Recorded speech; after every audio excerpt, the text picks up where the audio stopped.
What's up, everybody? I hope you're doing well. Welcome to the podcast version of this video, which we are recording from my home office instead of my office. I got my pajama pants on. My kids are supposed to be napping in the room next door, but I definitely hear them playing. So if you can hear what sounds like small children hopefully playing, that's what that is. And the reason why I'm recording from home with my kids in the room next door is because we had this huge storm come through. We're all fine. We just lost a couple trees, some things knocked over as far as our specific household, totally fine. But it wreaked a whole lot of havoc, in San Diego, but I know it's still traveling north now. So my thoughts go out to you if you have been impacted by the storm earlier this week. But here we are. Childcare is closed because roads are closed. And so I'm filming this week from my home with my pajamas on, and I'm ready to go. Also, I'm filming on my iPhone, so this is iPhone 10, and this kind of gives you a clue of what kind of quality you can get on an iPhone. If you're listening on the podcast and you can't see, sorry, but the video quality is quite high. And then I've connected my Yeti mic, which actually you can kind of see in frame down here, to my laptop, which I have down here. And that's allowing the audio quality to hopefully be decent. And hopefully you don't hear my children too much. But if you do hear them a lot, real life, here we are. So I put a poll out on Instagram late last night when I learned that childcare would be closed today, inviting you all to share what the advantages and disadvantages of being a therapist are. In an ideal world, I would spend a while kind of compiling all this info in an Excel spreadsheet and kind of sharing the data with you. But frankly, I just don't have time because I got to squeeze it all in during my daughter's naps, if they nap today. So I thought I would just read your responses in real time with you, and we'll kind of discover together if there's any patterns that we unearth. And thank you to all of you who responded.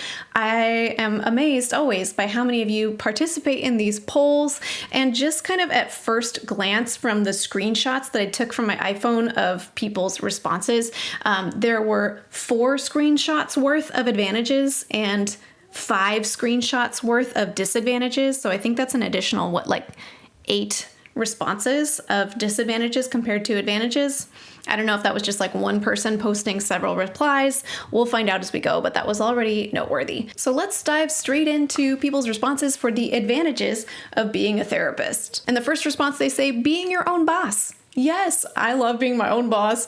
And one could make an argument that you could have the option of being your own boss in any number of professions, in a lot of professions, but that's certainly an advantage of being a therapist if you choose to. The next reply says, you get to hear people's real stories and you get to be a part of their life journey. Yes, agreed. I think that is just like this special privilege. It's kind of like you get in on people's secrets that they may not tell anybody else. And it feels highly privileged. I do appreciate that so much about this job. And then a couple of kind of quick fire responses. Someone says rewarding and flexible schedule. And again, maybe this might end up being a theme in the advantages here, because as I'm reading rewarding, I'm thinking, well, maybe does that kind of depend though on where you're working as a therapist? Flexible schedule, does that depend on where you're working as a therapist? So that'll be interesting to see if that keeps popping up as a theme here. Well, that depends though. Someone else says, the joy of helping someone through words and mental exercises, simple but complex. Yeah, agreed. Lovely. And another person says, flexibility, so many different job opportunities and settings. Yes, that is so true about being a therapist. There are so many different kinds of jobs that you can work as a therapist. It's kind of incredible. I don't even know if I can, I don't even know what they all are, honestly. So yes, it's very flexible as far as where you go once you become a therapist. And someone else says, holding space for people in their most vulnerable moments. Yes, something tells me this is going to be a theme here, and I couldn't agree more. This is a very special privilege of the work that we do. Okay, the next response has a few advantages listed in it. Contribution to others, job satisfaction, and witnessing clients' progress.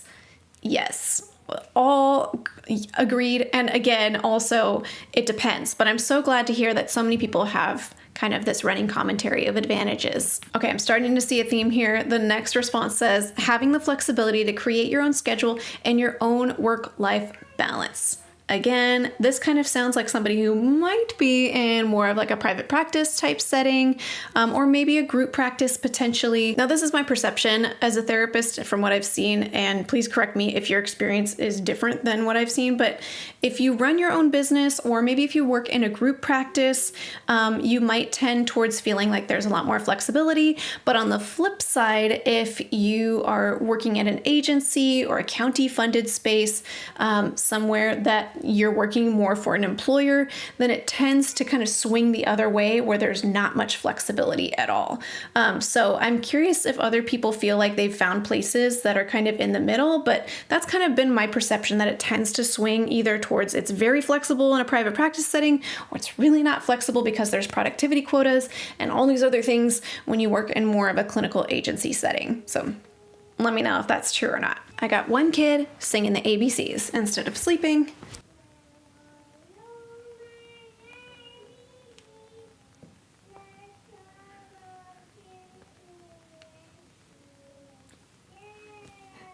Yay! Carrying on. And the next response says, feeling like you have a purpose. Yes, I sure hope so. Someone says, flexible schedule. Also, I love witnessing clients achieve growth and celebrating that. Okay, so here we go again. We got flexibility and witnessing people make progress, which is, yes, it is one of the most rewarding things. I'm going to say that about like all of the people's advantages, like that's one of the best parts, but it is so true. There's something about when you see that client achieve the goal that they were after when you first met with them, that they felt like was impossible. And, oh, that's like the best feeling. So yes.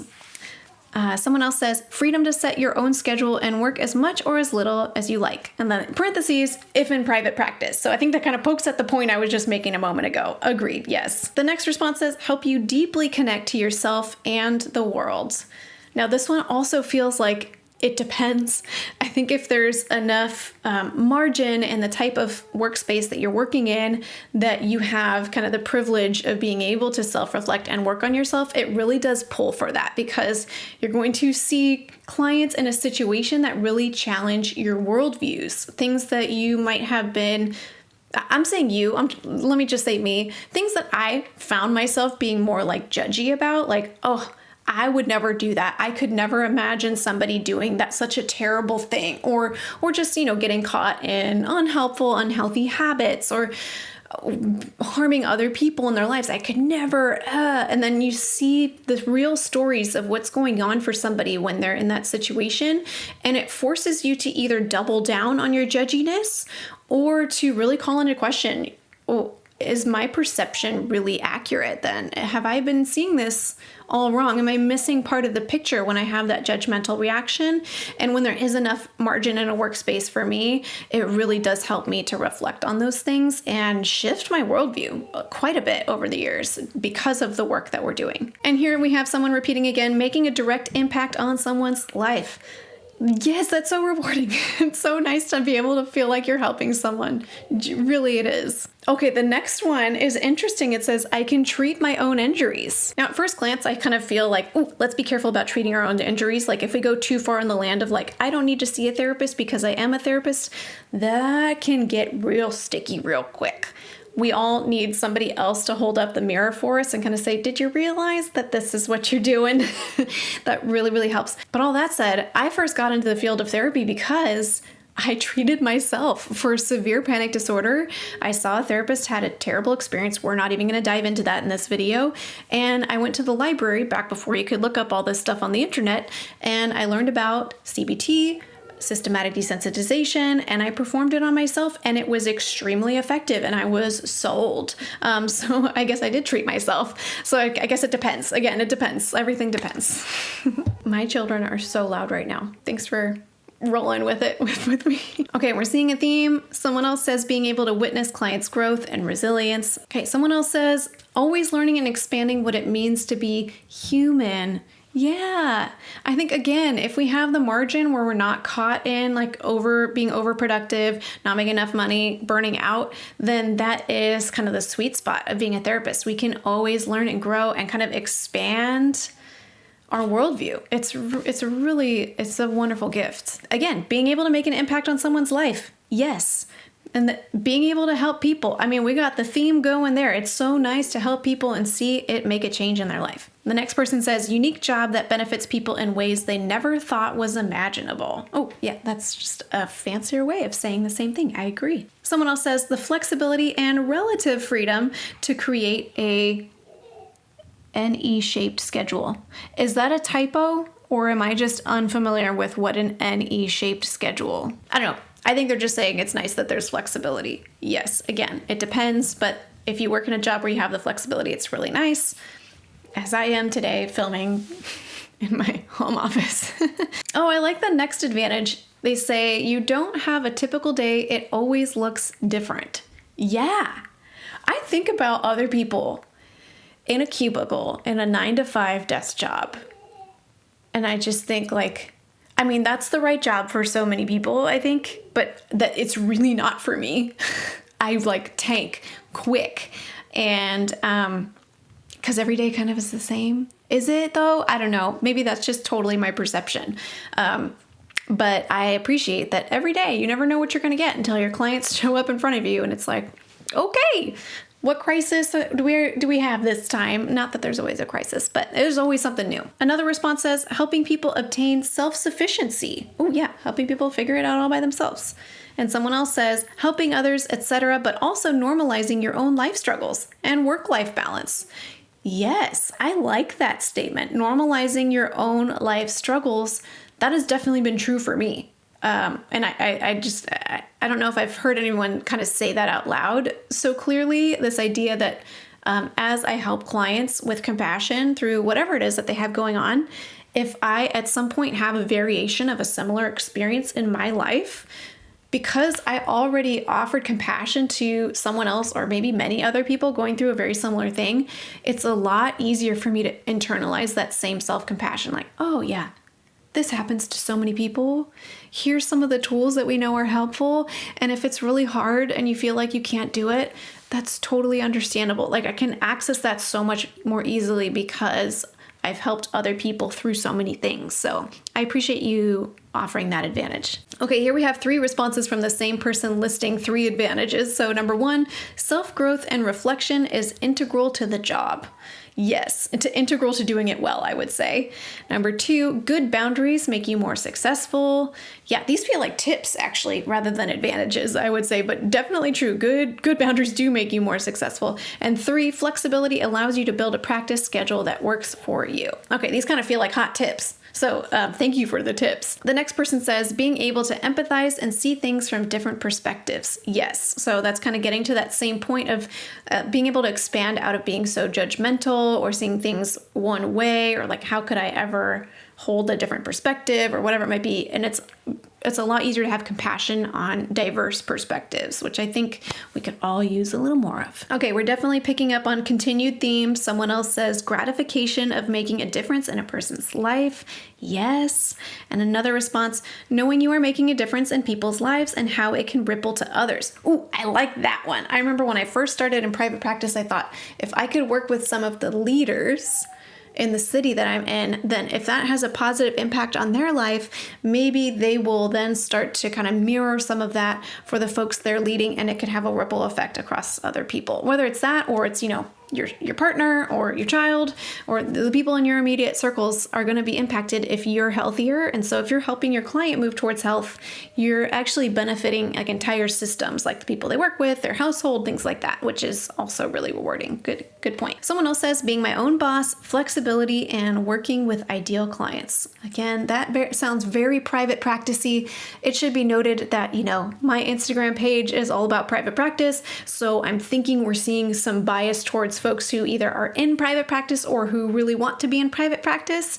So that'd be interesting to see if there was any nuance difference from therapists and other circles, but that's the circle that we're kind of operating within here. Okay, again, on the theme of being able to help somebody, the privilege of joining someone during their healing journey. Yes. We're about to move on to the disadvantages, but first I just wanted to say thank you for hanging with the background noises. I'm like 98% sure you can hear my kids in the background this whole time, though they're actually kind of quieting down now, so hopefully they fall asleep. All right, so that rounds out all the advantages that folks named within 15 hours of me having my stories posted. And if that was all there was to it, it sounds really nice. Like, sign me up. Flexibility. We can feel rewarded by helping people. We can also work on ourselves and experience growth. Like, there's this ripple effect. We help other people. I mean, that sounds great. I'm into it. So let's see what some of the disadvantages people name are. Navigating the business side of being self-employed. So again, we're seeing probably the bias that a fair amount of my followers are in private practice. They might be getting started in private practice, but definitely if you're in private practice, navigating the business side of things is its own challenge for sure. The next response says easy burnout, especially in the beginning years without proper mentorship. Ooh, yeah, I like how you rounded it out with the details, but it's so sad and true. We're most prone to burning out, I think, in those early years when we're just trying to get our bearings. We're probably the least financially stable in those early years, and we're also needing the most kind of hand-holding. And if we don't have good supervision, mentorship, even once we're licensed, just kind of bosses and things like that, it can be much more likely that we burn out. All right, I think we're already landing on a theme here for the disadvantages because the next response just says burnout. Yes. And the next response says some isolation in private practice. Yes. Folks who work in private practice are extremely prone to isolation because you could potentially just only see your clients all day, which in that sense, you're not isolated, but you don't have any peers or colleagues that you're interacting with unless you're intentional about creating spaces for that to happen. Okay, the next one is a list of disadvantages: funding, insurance, people's views and opinions. So yes, if you're navigating insurance, that certainly is challenging, or getting funding if you're working in like an agency type setting. It seems to be like ever shrinking funds, which means that you have to work more just to earn the same income, and it can be a mess. And then, people's views and opinions. On the one hand, with the advantages, it's like, oh, you can expand your worldview to be more accepting of different views and opinions if they don't align with yours. But on the flip side, if you're not quite ready for it, or, if there really is some kind of harm or injustice, that type of thing with somebody's views, it's really difficult to help them. So that is definitely a disadvantage. Okay, the next person has a couple things that they list. Work-life balance, which they're saying this is a disadvantage when we just heard some other folks say that it was an advantage. So I think that's painting the picture that I was saying of like, it depends on where you work. So depending on where you work, you might have great work-life balance as a therapist, and in a different place, you might have terrible work-life balance as a therapist. They also say it can be intense content and sessions to manage. Yes. I mean, there can be intense content, and it is really important to have boundaries on your schedule, boundaries with how many folks with intense trauma you might be working with, or how much trauma you work with if you're navigating your own trauma or secondary trauma or burnout, etc. And there's not always the privilege to be able to kind of control your schedule to that extent, depending on where you work. And that is a massive disadvantage. The next response says, our profession is undervalued, but also expected to fix the impact of systemic issues. That is so true. I think there was a time when I felt that pressure to like fix the big problem. Like I'm working with an individual client and somehow I'm supposed to help them through the heavy hitting topics of like racism and misogyny and homophobia and like you name it. And it's like, no, the world is still all of those things. So I'm just trying to help you cope with the really bad system that we're living within. And that can be really painful to kind of come into awareness of as a therapist and say like, yeah, this is how the world works, unfortunately. And there's only so much we can do to change the system. Like that never feels good. Like how can I help you cope with hatred in the world or just a broken system that doesn't serve you? Sorry. I just like get the chills even thinking about those conversations. And the next response says vicarious trauma. Yes, we have to be so mindful of how much trauma we interact with With our clients, obviously, we have clients who are going through trauma, but if something about their trauma is triggering your own trauma, or you start having that secondary vicarious trauma, meaning you didn't necessarily go through a trauma yourself, but because you've heard about a client's trauma experience or a collective, series of traumas amongst your clients, now you are starting to show the signs of someone who has been through the trauma themselves just by hearing about it. That is something to monitor very closely. There are certain kinds of trauma that I know for myself are too close to my own traumatic experiences in my past that I just can't. I cannot take on clients who are experiencing that kind of trauma, or if it comes up partway through therapy, I need to refer them out, which is hard to do. And it also requires us to kind of be comfortable to acknowledge our limits and our humanity, but it's ultimately for what's best for the client as well, because they really deserve to be with a therapist who is well equipped to navigate the kind of trauma they're experiencing. Okay, to be honest, for this next one, I'm not actually sure fully what they mean. They say misinformation about all the ways to utilize your degree other than agency or one-on-one work. So what I'm not sure is, are they saying that the misinformation is that people claim that there's a whole bunch of ways that you can use your degree, but in actuality, you can either work at an agency or do one-on-one work? Or are they saying everyone seems to claim that all you could do is agency or one-on-one work, but you have a lot of different options?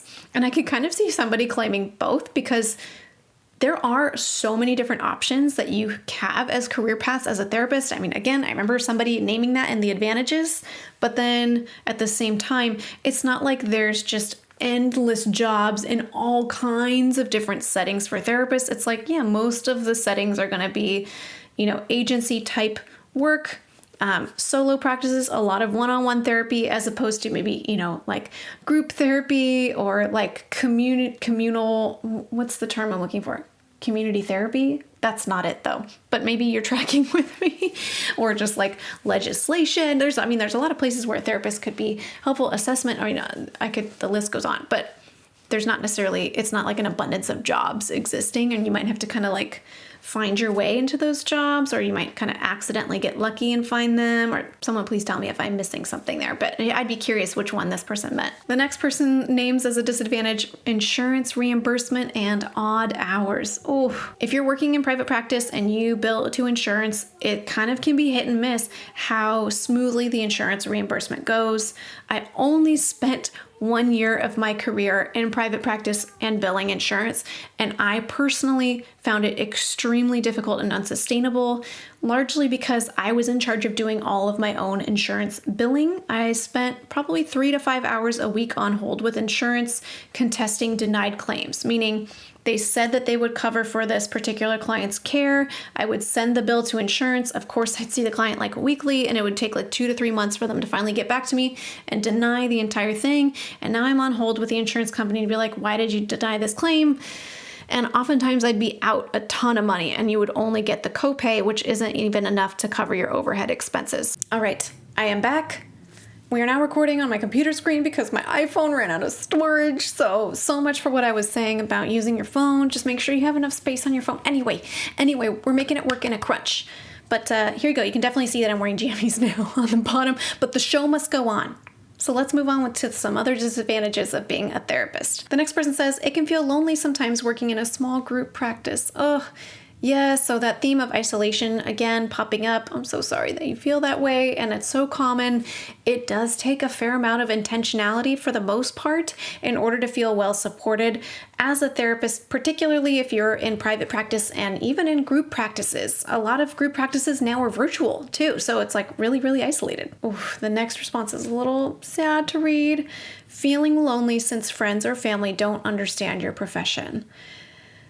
That's so sad to hear, and yet, despite all the strides we've made in kind of becoming more progressive around mental health care, there is still so much stigma around it, and definitely my family of origin, who I'm no longer in contact with, but they definitely did not understand the profession that I'm in, have a complete misunderstanding of the type of work that I do, the clients I work with, what it means to help people. Like, it's just So my heart goes out to you, and hopefully there are some spaces, some circles where you feel like there's folks who support the work that you do, because it is so valuable. And the misunderstanding that is out there, to me, only reinforces just how important it is to advocate for how important mental health care is. The next response says empathy fatigue and burnout. Yeah, okay, so we're definitely hearing the burnout, which the compassion fatigue, empathy fatigue are often funnels into the burnout. So that can be a lot. And if you're not familiar with empathy fatigue or compassion fatigue, it's basically when you spend so much of your energy like giving outwards towards others, but there's not an equal balance of energy coming in, that then you just run on fumes and you burn out. You're just giving too much care to other people, and you also need care too, because you're a person. Because you're a person. We're all a person. And the next one continues with the theme, easily becoming burnt out. And the one after that again, burnout. So here's the theme on the disadvantages. Let me pause here and say there are so many tools available to help minimize burnout, and it's really helpful to understand that burnout is very much a thing that can happen for so many of us as therapists, that we want to always be monitoring how we're doing. Are we giving too much of ourselves? Are we reaching our limits, so that we can catch the burnout before it actually hits and start to intervene while it's still a lot more accessible? Hopefully, before we even have to go on leave for burnout, for example. As a therapist who has a number of therapists on my caseload, my therapy caseload, I have signed off on leave for psychological reasons for so many therapists who are so burned out they cannot show up to their job anymore. If you want an assessment tool to help you with that, I love the ProQOL, because it kind of catches the nuance of like, oh, there's maybe some compassion fatigue here, even though you aren't hitting burnout levels yet. So you can kind of watch for where it's starting to pop up and make changes accordingly. So I'll link to the ProQOL below. It stands for Professional Quality of Life Scale, and it's built for folks who are working in kind of helping service type professions like we are. Okay, and the next response definitely opens up a new category of response in these disadvantages. They say, people think you should be able to apply what you do to your personal life. We can't be on all day.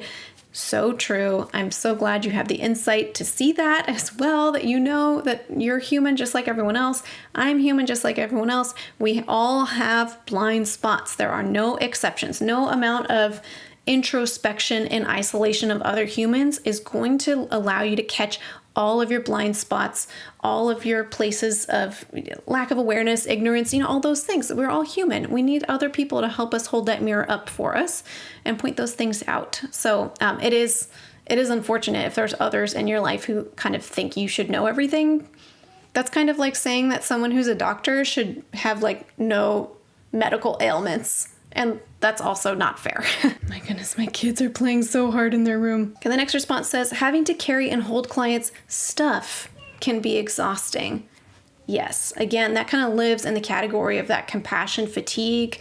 If you're holding on to way too much of your client's stuff, you don't have enough outlets like appropriate healthy supervision or consult groups, and you also don't have enough healthy inputs kind of filling up your tank, then it will wear on you. So this is something we all have to be super intentional about. And here we hear this theme again. Someone says it can be isolating. Most people don't understand what we do. Oh, that last point that you say, most people don't understand what we do, that I really feel for you. There's a layer there of like, I need someone to get what I'm doing. It's so valuable to have people who feel like they're in your corner, they get what you do, they're here for you no matter what.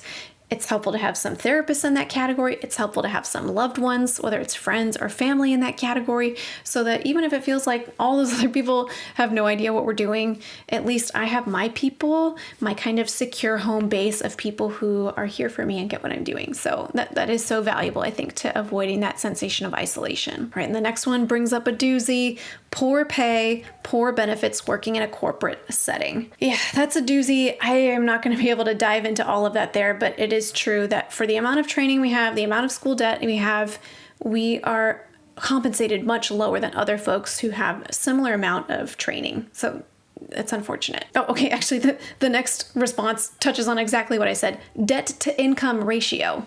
If you just look at our income, on average, you might say, well, you're making more than kind of the average person. What are you complaining about? But also, you have to go to school for a really long time. You have to accrue a lot of debt in a lot of cases, sometimes upward of 6 figures or more. And so you might be, not young anymore with a huge pile of debt, and you're only just starting to earn this income, and it's much lower than what other folks are earning who've gone through a similar amount of training. Okay, again, we're hearing compassion fatigue. Another person says the perception of extorting people when they're down. I wonder what that means. A disadvantage of being a therapist is the perception of extorting people when they're down. I'm not sure what that means. Can someone let me know in the comments what you think that means? Because I actually don't know what they're trying to say by their comment, but it sounds rough. So excuse me for not being able to track what you meant by that. The next person says being too emotionally drained to attune to your own life and circle. Oh yeah, so back to the compassion fatigue again. Too much energy going to your clients, not enough energy to give to the rest of the people you care about, not enough energy coming in to fill you up. So that is an important aspect of our mental well-being that we have to be intentional about and streamline for sure. Oh, yeah, this one's a rough one to read, and it's true. Always learning and expanding on the endless ways humans suffer. Oh, so true. It's like just when you think you've heard everything, there's always going to be somebody else who has a different flavor or kind of suffering that you just had never fathomed existed. And you have to hold space for that. It's in your mind now. And that can, again, lead to compassion fatigue, can lead to secondary trauma as well. So that is a lot to hold. Whew. Okay, we're definitely hitting on some themes. The next person says vicarious trauma, 10,000%. And the next response says, I believe being alone in your day-to-day practice. So yeah, if you're not seeing other people as you're working day in and day out, that's very isolating. Whew. The next one's a little tough. Pressure to be more productive and more like a robot. Now, I'm making an assumption as I hear that might live more in like an employer-employee setting, but that certainly aligns with my experience way back when I used to work for an employer, that it's not the employer's fault typically, but like the systems in play, the insurance companies, whoever's funding the client care is running out of funds. And so you have to get more stuff done in less time, which is just not possible. So it's absolutely an issue. The emotional load can weigh heavy even with all the good boundaries. Yes, I think even somebody with the best boundaries and, the most margin in their job, it still takes an emotional toll to hold other people's suffering. That is what it is. I think it's true no matter what. Ooh, the next one is hard to read. I'm sorry. It says being judged harshly for having emotional wounds and relationship struggles. Yeah, so maybe that goes back to what somebody else had commented about, like thinking that because we're therapists, we're supposed to have like our own mental well-being and our relationships and everything all together, but that's just not true. We have the same amount of struggles as everybody else. It's not, as far as I know, it's not statistically different than others. I think if anything, it might be worse than other professions because we're carrying so much trauma and suffering of others. So yeah, let's release that from the world. We do not need to expect more from therapists compared to everyone else because we're just as human as everyone else. The next person says, the emotional load can feel lonely and scary at times. So there you go. Another point for isolation and also fear. Oh, I'm sorry. The next person says, hard to stay present with clients when going through a hard time yourself. Yes. If you're going through a hard time and you need to take space from your client work and you have the ability to, by all means do it. And it's not always an accessible option to do so, again, which can lead to burnout. So all of that is a disadvantage. And the next person offered 3 different disadvantages and different responses. So they said, everyone has an opinion about what you do. Yes, so true. 2, you will not be paid well until you are licensed. With some very few exceptions, it is possible to be paid well sometimes before you're licensed, but it's not the typical trajectory, unfortunately. And 3, you will need business skills your grad program will not teach you. Well, that's definitely true if you're going the private practice route or any type of self-employment route. It doesn't apply if you work for an employer. I'm so sorry, but I think my kids are jumping. And continuing one of the themes now we've heard many times, burnout in the first years, which burnout can happen anytime, but I think it probably is more likely in those earlier years. The next person says being on for back-to-back sessions in order to maintain a caseload, draining days. So I kind of take that as you don't want to be seeing so many clients back-to-back, but you feel like you have to in order to make pay or make productivity quotas, and it's too much. Yeah. And again, with another theme, vicarious trauma, emotionally draining. And another person says, student loan debt. Oh, yeah, I'm actually surprised that not more people mention this, but very much, I think most therapists have a significant amount of student loan debt that they end up spending the majority of their career paying off. And the next person says dual roles, owner and lead clinician, dealing with insurance, so much more. And again, this is definitely the case if you are owning your own business, that you're wearing the hat of business owner and also therapist and also billing insurance, and it can be a lot. And the last disadvantage is the documentation and the emotional toll of containing others' hurt emotions. Yeah, I'm kind of surprised that no one else has mentioned documentation yet, because that's a gripe I hear a lot of therapists share about, that it's just, you get to the end of the day of seeing a bunch of clients, the last thing you want to do is pull out a file, open up a computer screen, and type all about what you just did. You want to go home and take a nap probably, or see your family or whatever it is you got going. So definitely that. And the emotional toll of containing others' hurt emotions. So again, that kind of vicarious trauma, vicarious suffering. Whew, well, that was a whole lot of responses. Hopefully the way that I edit this kind of makes sense so it doesn't have to be too long of a video. I appreciate all of you for sending in your responses. It always means a lot to me when you do that. So thank you. It's helpful to me, and it's hopefully helpful to so many people, so that for folks who are thinking about entering the therapy profession, hopefully this illuminates some of the advantages and disadvantages. And also for those of you already in the therapy profession, hopefully helps you feel validated and maybe encourages you to reach out and also seek some tools if you're dealing with some of the disadvantages that other folks are going through as well. If you hung out for the podcast version of this one, thanks for hanging in there. I hope it makes sense. And also, I am so sure you can hear my children in the background throughout pretty much the entire video, because they're clearly skipping their nap today. So thank you for being patient with me as I've had to pivot my plans for today as well. Well, I hope you found this video helpful, whether you're a therapist or not. If you are a therapist and there's an advantage or disadvantage that didn't get listed in this video, leave a comment below, because I know folks go through and read those and can really be helped by your experience as well. And until next time, from one therapist to another, or maybe a potential therapist, I wish you well.